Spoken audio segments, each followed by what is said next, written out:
Welcome back.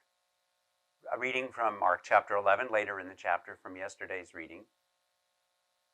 In the morning, as Jesus and the disciples passed by, they saw the fig tree withered away to its roots.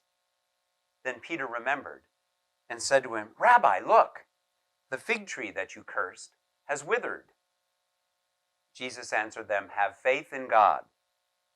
Truly I tell you, if you say to this mountain, 'Be taken up and thrown into the sea,' and if you do not doubt in your heart, but believe that what you say will come to pass, it will be done for you. So I tell you, whatever you ask for in prayer, believe that you have received it, and it will be yours. Whenever you stand praying, forgive, if you have anything against anyone, so that your Father in heaven may also forgive you your trespasses."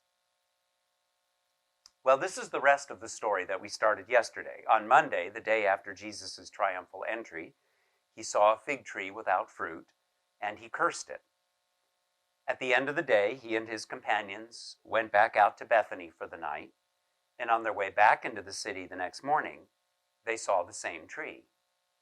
In only a day, it has withered to its roots.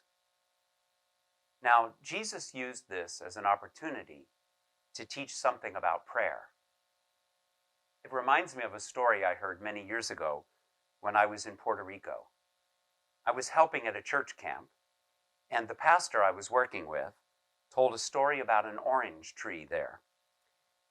He said he found one of the campers standing under the tree praying, "Que se seque este chino, que se seque este chino." May this orange tree dry up. And the pastor asked the camper what he was doing, and he said that Jesus said that all we need is faith that our prayer would be granted, and it would be, and he's trying it out by drying up the orange tree. The pastor said that the tree gave good fruit, and maybe God didn't want it to dry up. I guess that's a healthy corrective to the name it and claim it way of thinking that some of us have about prayer. Say it enough and believe it strong enough, and it will happen. But I noticed something very curious about what Jesus says. He calls particular attention to the need to forgive. That really feels out of place. I mean, that doesn't appear to be the subject in question here. What does forgiveness have to do with withering a fig tree? I've heard this story called an enacted parable. You know that Jesus usually taught by telling stories. Here, he acts one out.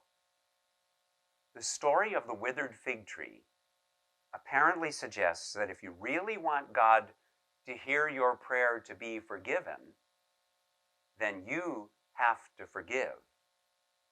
You can pray for the orange tree to dry up, but if you're holding on to bitterness or anger or hurt that you refuse to forgive, it isn't going to happen.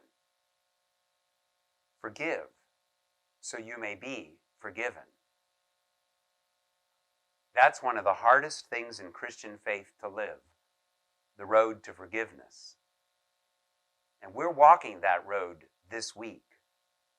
For the road to forgiveness is the road to Jesus' cross.